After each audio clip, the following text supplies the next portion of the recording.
Hello, I think we're on. So, excuse me.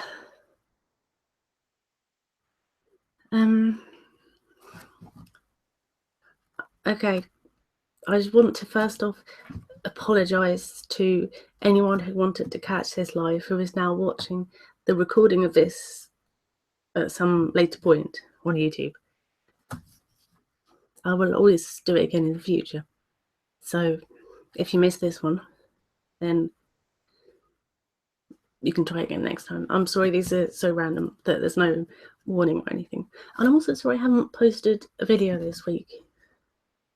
I think all the narrators suffer from it now and then. I've just been suffering from a real lack of motivation. Perhaps it's partly the heat. It's really warm here. It's like real summertime, which is lovely, but it just makes you feel like you don't want to do anything.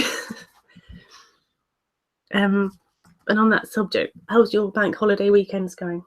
I hope they're going well. And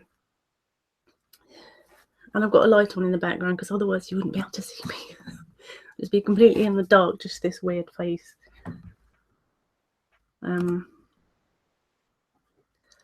Okay, and I do have a couple of stories. So I could have done a video this week, and I wanted to. I really enjoy making videos. But, well, it's done now. I can do better next week.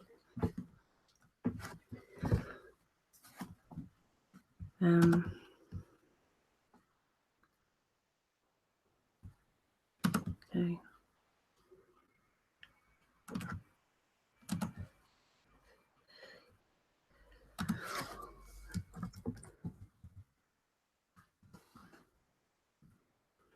And I think it's gone out automatically. I'll just check Twitter quickly. And on the subject of that, anybody who doesn't follow me on social media, if you want to, Twitter is the place where I spend like most of my time. So good. So if you're interested, yeah, follow me on Twitter if you want. The link's in my channel about.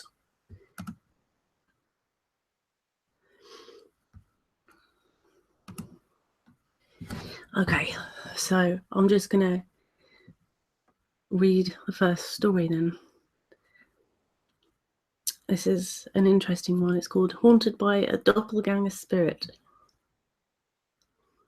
I've had many paranormal experiences in my life ever since I was quite young. My mum is somewhat of a psychic, and we talk about it a lot, making it a normal topic in our household. I've been haunted by many ghosts, spirits, poltergeists, entities, whatever you want to call them. But one of them was especially strange.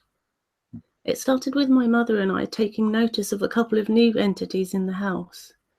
There was one I called Blue Guy, because I imagined him as having a blue energy, and another one we shall call Copycat, who is the real focus of this story. I occasionally see entities, usually out of the corner of my eye, and only briefly, but this one was different. I would be sitting at my desk on my computer, which was right next to the kitchen, when I would see one of my family members walk in. Thinking they wanted to talk to me, I would pull out an earbud and turn to look at them, but they would disappear. This happening once or twice will be too strange, but it was happening constantly. I would go into the back room to do laundry, standing in the doorway, only to disappear. My mum would walk into the dining room, and when I'd look up at her, she'd be gone. Every single time it happened, I would then go looking for that family member, only to find that they were not only... only to find that they were... I'm reading these lines wrong, sorry, start that sentence again. Every single time it happened, I would then go looking for that family member, only to find that not only were they sitting down and hadn't got up, but the clothes I saw them wearing were not what they were actually wearing. and sometimes it would be inverted colours. For example, brother is seen wearing black shirt and grey pants, but he's actually wearing a grey shirt and black pants. It started to get freakier. My mum woke up one night around 3 a.m. to find me standing over her. She claimed I was whispering, "Is she awake? Is she awake?" And then I disappeared after a while.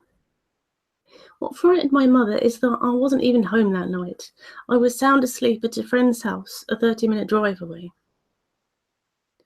After quite a while of seeing these things, it hit a new level of strange. It was late at night, and I left my room to go get some water. I was calm and was not thinking of spirit at all. I usually don't let them creep me out too much, because if I did, I'd be living constantly in fear. I stepped into my room, but before fully entering, I glanced at my parents' open doorway and saw myself standing there, wearing the same outfit as I was actually wearing. It didn't fully register at first. I walked into my room, then popped back out to check it, thinking, what the fuck? But it was gone. This entity became relentless. I started to get my theories on it, that it was a shape-shifting paranormal entity that harassed by pretending to be people you know. It even followed me to school once. I know this because I was walking down the halls when I felt someone was walking really close behind me and saw a glimpse of them. I was like, okay, weird. But then I wondered if perhaps it was not a physical person. It didn't turn right around. So I didn't turn right around to look at them. Instead, I kept walking, and when I passed by a window, I looked into the reflection to see if someone was behind me. Clearly, they were not. When it became too much for me to deal with, I told my mum that I wanted it gone. Together, we communicated with it and encouraged it to move on.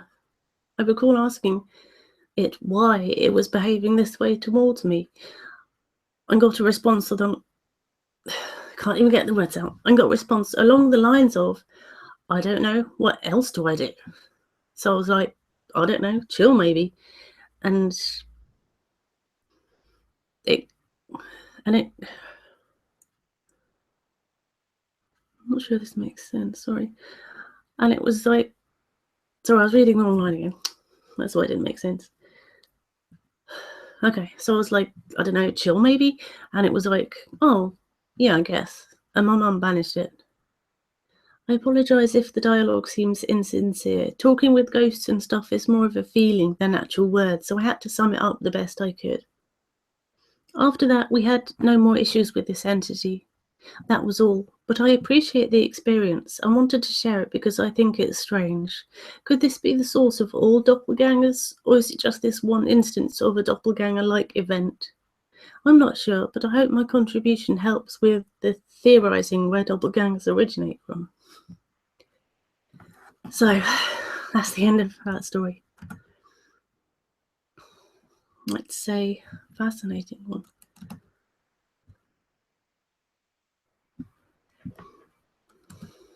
And I actually read that not too badly. I mean, I don't know why, but this is only my second time live stream, obviously, and the second story I've read live.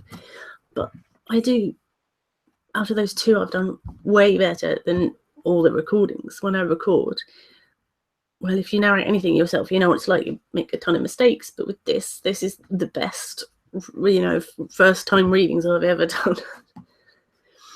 I don't know what that says. Perhaps it's the pressure or something of doing it live.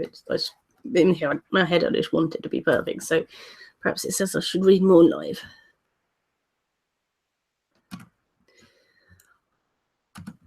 And I do have more. I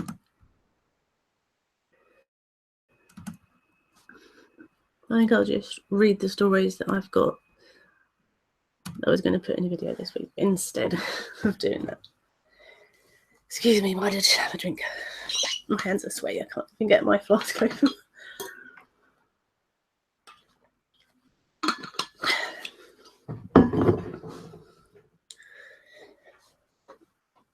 Oh, my hair's like a blanket, especially in this heat. Right.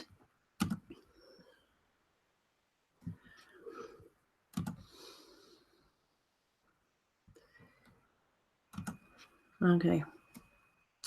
I guess I'll just carry on with the second story.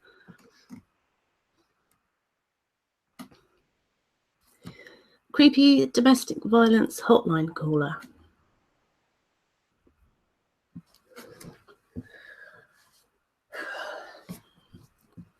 Okay, so I work at a domestic violence hotline. It's a relatively small and local hotline, nothing serious. Maybe 3 to 5 calls on a busy 8-hour shift.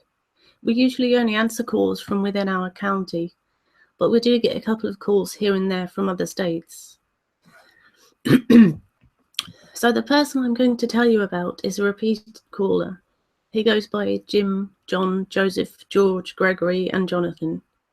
So the ladies that are on the hotline call the man Joseph because that's the name he most frequently uses for me. So at the hotline that I work, I do sporadic shifts, sometimes overnight, sometimes early morning, sometimes afternoon into the evening, and different days of the week. Basically, I fill in whenever someone doesn't want to work, which is fairly often. Excuse me. This guy started calling a couple of months ago. No caller ID, no address that he knows. He states that he lives on a country road in Denver, not even the state where my DV hotline is, with no landmarks anywhere nearby. And he doesn't know his telephone number. We answer the phone the same way every time. Thank you for calling the crisis hotline. My name is X. How can I help you? And you would know it was Joseph calling because you would hear a grown man talking in a child's voice on the other end, asking, "And who am I speaking with?" From there, you had to give him your name again, and he would say, "And how are you?" I would usually say, "I'm doing fine, and how about you?" To which he would reply, "Not too good. Can I talk to you?"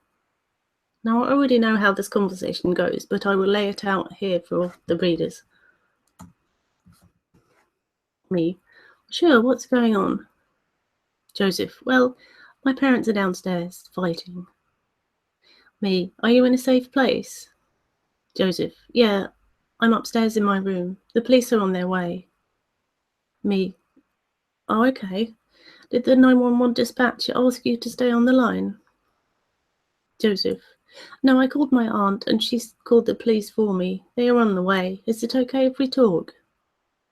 Me: "That's fine, go ahead. What would you like to talk about?" Joseph: "Well, my parents are downstairs fighting. Do you know what they are fighting about?" Me: "Well, it could be any number of things. Why don't you tell me?" Joseph: "Guess."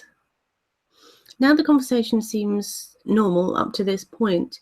Keep in mind he is roughly a 35-year-old man talking in a baby voice, and this call happens multiple times a day throughout everyone's shifts.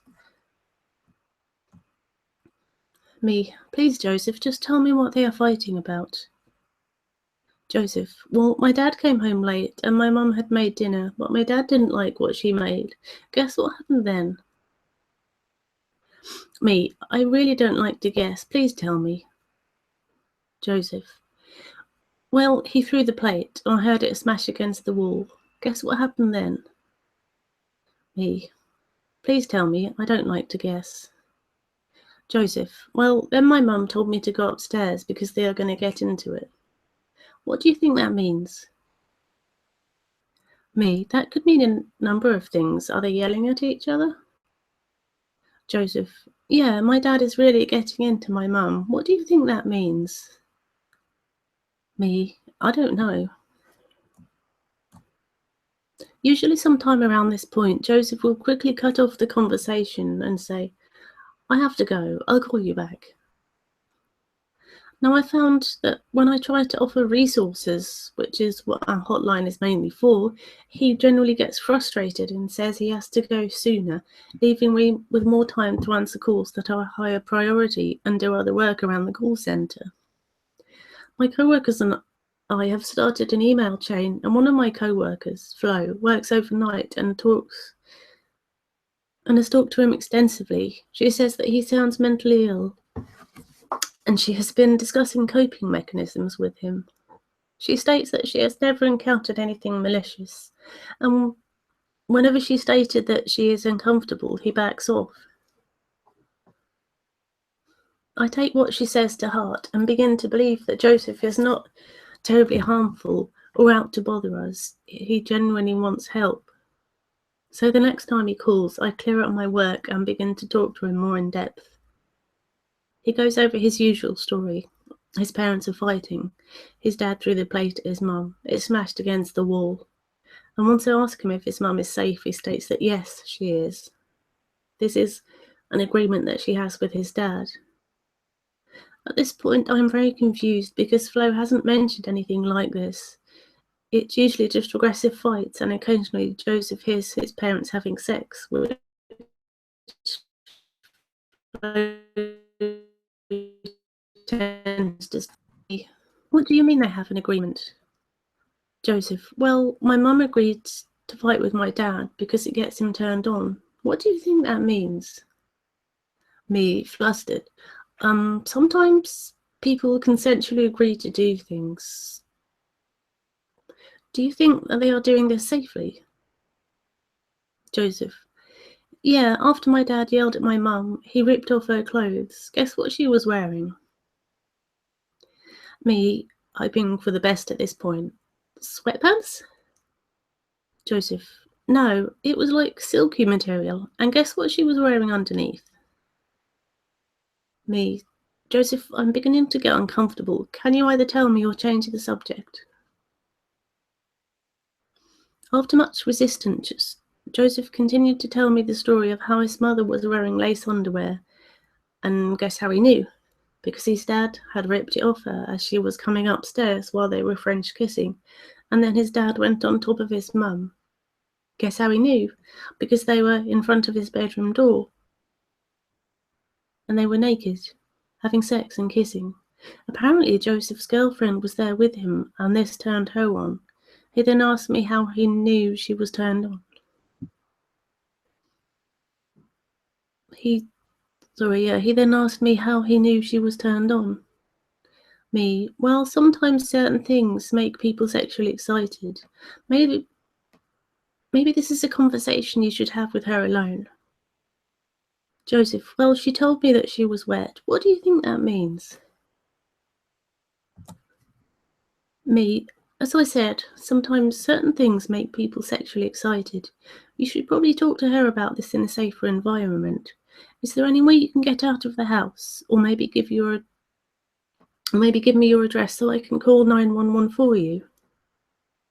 I'm obviously uncomfortable at this point, and Joseph is not backing down. He continues to graphically describe what he sees under his stool and how his girlfriend was touching him while it was happening. And now his girlfriend wants to come over and make the same agreement that his parents have, to fight and then have sex. After about 45 minutes in total of being on the phone with Joseph, I finally call the hotline from my phone to make it ring. I inform Joseph that there is another call coming in and I have to answer it. I'm glad that he is in a safe place, but I need to answer this call. Needless to say that as soon as I end the call on his end, I stop my call from coming in and continue on my daily work. The creepy thing may not necessarily be that he was saying all that. I mean, after working in the DV hotline for a few years, you hear a lot of terrible stories. So this doesn't really faze me. It's that now Joseph knows my name, where I work, and he has all of our schedules memorized. He specifically calls during certain people's shifts to talk to them.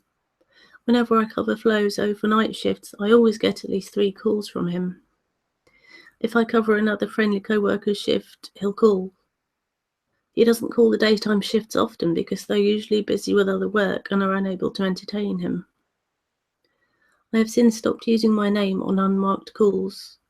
I will direct Joseph to services when he calls in order to shorten our conversations. The weirdest part is I am the only one that has had Joseph go all creepy sexual on them. None of the other ladies that I work with has had Joseph get pervy. He has been nice and respected their boundaries. I don't know what I did to deserve that 45 minutes of baby talk pervertedness, but needless to say, no one at the hotline talks to Joseph anymore. Well, that's the end of that story. Blimey.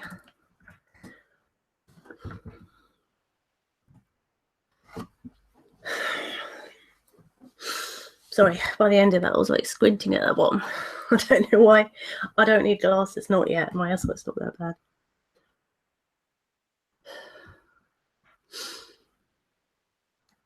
Okay.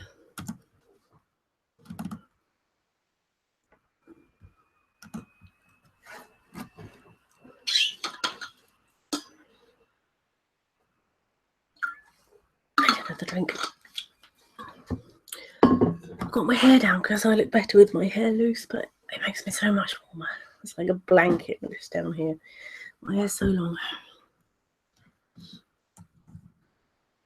I have one more story.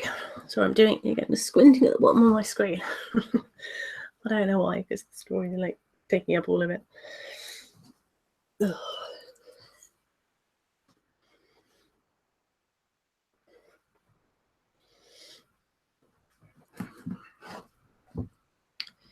Right. Maybe I should just move on to the last story then.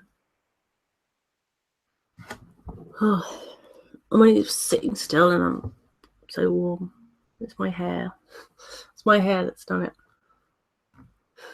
Sometimes I wonder if it's, what's the word? All in my mind. I don't even know if that makes sense. So, yeah. Moving on. The last story is my mum almost became a prostitute by accident. Now, if that sounds crazy, just wait and listen to the story. It makes a bit more sense after you've heard it. Some of this information is a bit fuzzy, but this is what happened to my mum around 1989 when she was around 19 to 20 years old. So I think I need another bit of drink.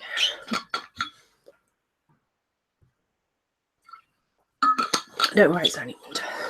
In case you're thinking it's something else in that flask. Right. My mum moved to Manitoba, Canada to stay with her aunt and uncle while she worked. The company she worked at was on the top 3 floors of an office tower on Portage Avenue. It was located on the same level as the cafe, so everyone came up to their floor and walked past its reception desk if they wanted something to eat. The receptionist would often ask my mum to cover for her while she went on her lunch break. Excuse me. While taking over one day, a handsome Middle Eastern man came up to her and struck up a conversation. He was in his 40s, dressed sharply, and was very charming, and said he worked in a company a few floors even down.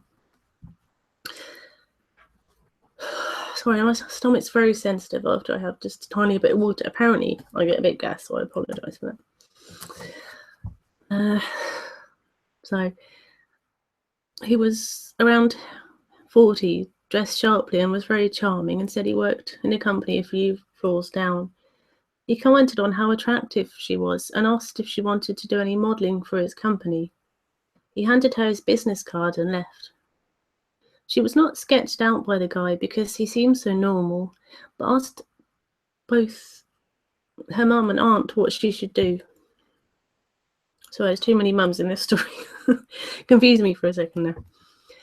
They both told her to go for it, but to call the Better Business Bureau to see if the business was actually legitimate. According to the BBB, it was real. The next day, while my mum was working the desk, he approached her again and asked if she had put any thought into the offer. He asked to meet for lunch the next day at the Fairmount Hotel so they could talk about the business. The hotel was within walking distance from the company and you could see it through the window of their office, so she felt safe enough to go by herself. although she did tell her co-workers where she was going, and they agreed to call the police if she was not back in time. Sorry, my voice sounds so funny because I thought, more gas coming up. I only had a mouthful of water, for Christ's sake. My tummy would just calm down. Anyway, as we were saying, the next day, she arrives at the hotel early. She finally spots him at the check-in table. She goes up to him and realizes he's checking into a room. She's getting a bit weirded out because all he said was that he wanted to have lunch in the restaurant there. He explains to her that he has a whole briefcase full of stuff that he wanted to present to her and that it would be more private to show her in the hotel room.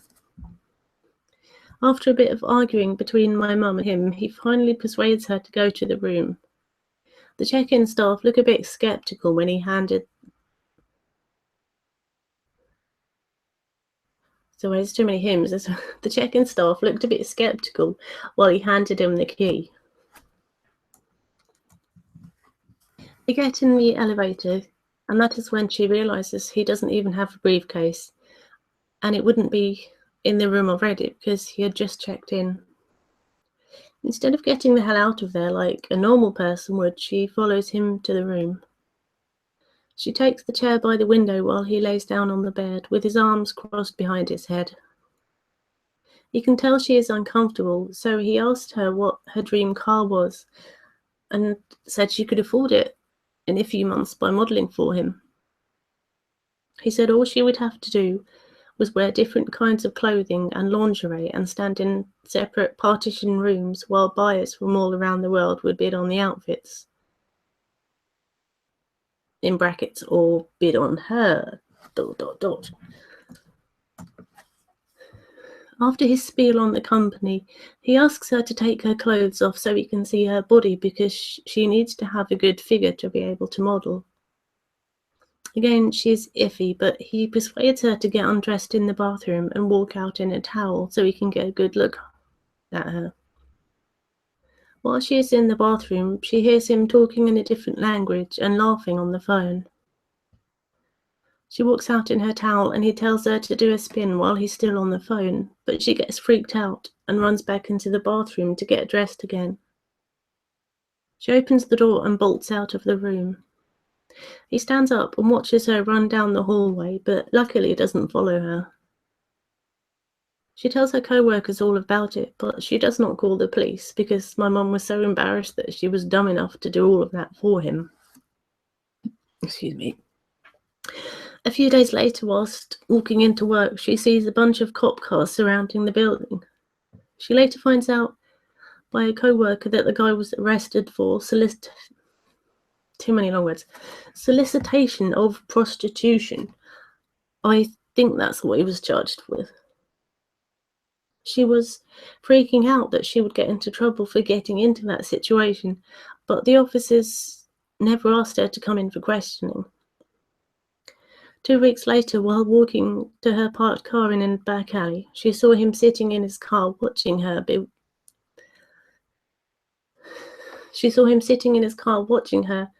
with a big smirk on his face. I guess he got out on bail. She ran to her car and sped out of there. That was the last time she ever saw him, and she moved back home a few months later. So, creep, stay away from my mum and let's not meet. Okay.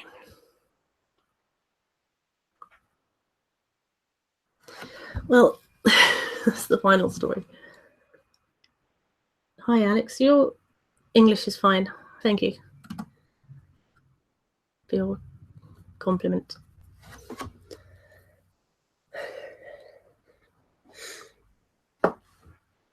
Well, probably read those in a bit of a rush.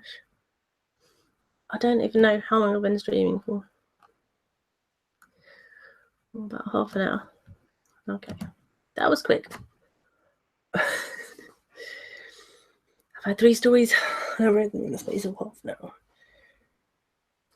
Because my streams are so random and stuff. Not many people come to hang out while I'm here, so there's not much else to do. Not sure what to do now I've read the stories.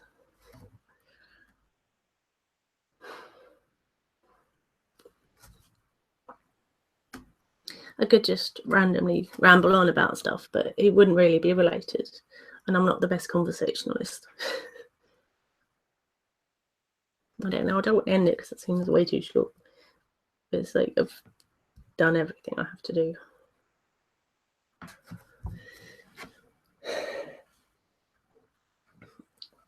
I'm really excited to be so close to 600 subscribers. I mean, it's not all about the numbers, but I've been so close for a while. And I think one day I am going to get there. But I don't know when. My subscriber count goes up and down just by a little bit, just enough to keep me just below 600. It's kind of frustrating because I can see that benchmark is right there, but I'm not quite hitting it. If anything, I guess that could be a good reason to keep putting out videos.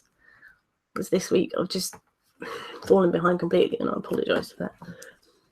I mean, I already said that at the start, but I'll say it again.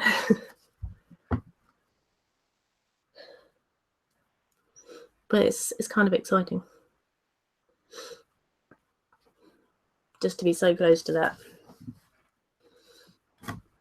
to the round number, the 600. I have a special video project which I've been working on for a while, and I guess that would be a good I'm trying to think of the right words, like anniversary, if you like, a good something that would make it special, because this video project is special. If I reach 600 subscribers, and I think it's going to take so long that by the time I finish this video project, I will have reached 600 subscribers, because I've been working on it for a long time. And I don't feel like I really got very far. But I have. It's an interactive video. And I guess that's the best thing I can say about it. I hope that makes you excited, because I'm excited about it, even though I haven't worked on it very much. Slowly over time, I have made progress. I've got the story. I've written the story, and I've divided it into different videos so that, well, if you don't know what an interactive video is like, it's like you make the choices. It's like, you know, those books you could, I don't know if they still exist today, they probably do. When I was growing up, there was books I used to love to borrow from the library, and it was a sort of, I don't even know what they're called, to tell your own story. At the end of every like chapter or something, there was like maybe 2 choices, and you would make the choice, and depending on which choice you made, the story would unfold differently, and you'd go to like a different chapter in the book depending on which choice you made. Excuse me. And anyway, they were really fun. So I think that's perhaps the best way I can describe interactive videos. They're sort of like that. At the end of each video, there's a choice you have to make, 2 choices. And sorry, it says me holding up 3 fingers. Anyway, 2 choices, and depending on which choice you pick, the story is going to end differently. And well, I'm quite excited about it, even if it is taking me like literally months to complete it. But I will get there. And it'll be worth it when I do. It's going to be a challenge when I do get to that point, uploading it and sort of linking it all together. I mean, it's been done by probably a few other YouTubers, I don't know, but I've never done it before, so that's going to be a challenge when I do get to that point, but it'll be fun, I guess. It's all a learning experience. This is all a learning experience, is the whole thing. Because before, when was it? Probably a fortnight ago now, I never really live streamed, and I didn't know how to do it. Sort of, you know, the intricate details of it. But now I've done it, I'm Well, I guess I'm sort of getting used to it. This is the second time. And I still had to read up how to do it again because I couldn't remember how to actually make the live stream start. I suppose you do it enough times, it becomes automatic, and I wouldn't have to think about it. So yes, I'd go into this and I do that, and here we are. And it's really weird. I can see myself on the screen. I'm not used to seeing myself anymore. When I first started uploading on my channel like years ago, everything was face cam. But I've been narrating for a while now, and I don't do this, so this is weird. Watching myself. I'm kind of just rambling.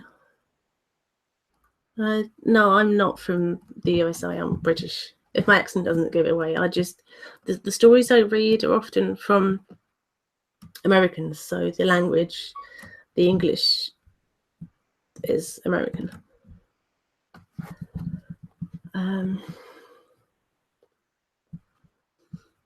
don't know what to say. I don't want to just extend the live stream just for the sake of it and ramble on about nothing, but I just feel bad if it's so short. I don't know. Maybe with practice we'll get better. Maybe I'll even be able to, I don't know what to call it, like, is it still collaboration if you live stream with like other people? Because I've watched other narrators live stream and there's a whole group of them in there and it's quite fun. Maybe one day I'll get to that point. I don't know. But most of them, they don't do this. They have, you know, if you've seen them, I don't need to tell you, they've got their avatar instead of a face cam. But since I started off doing videos like this, it just seems natural to, you know, do this and not hide behind the avatar. So that's what I do.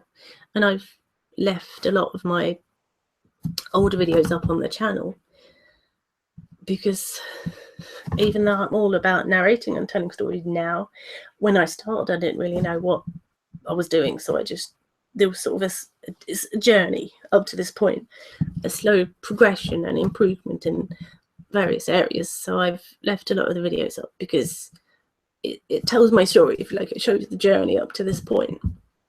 And I don't just want to delete all of that and pretend it didn't exist.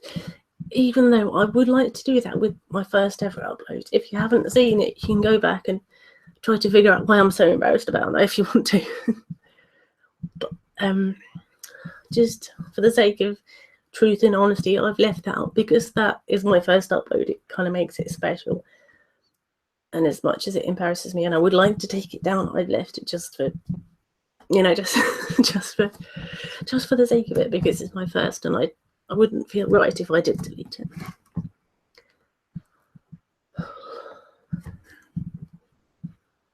Maybe I read the stories too quickly. I actually probably end this.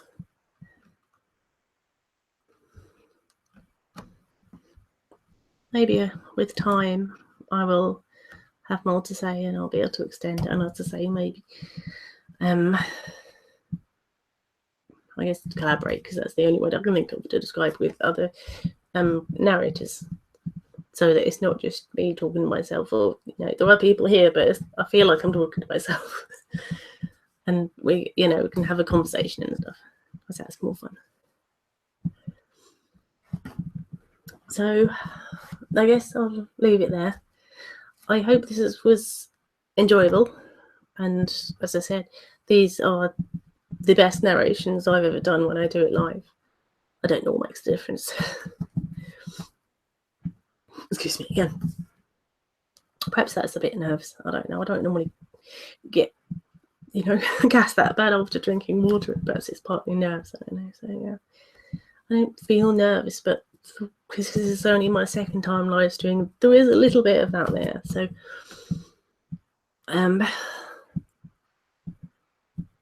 yeah, I've already said that. I hope this was fun. And as I said at the beginning, if you are watching the recording of this and wish to see it live again, I apologise for that. I guess the more I do these, the more I'll be able to plan for it, and the more warning I'll be able to give you guys, so it's not just completely random.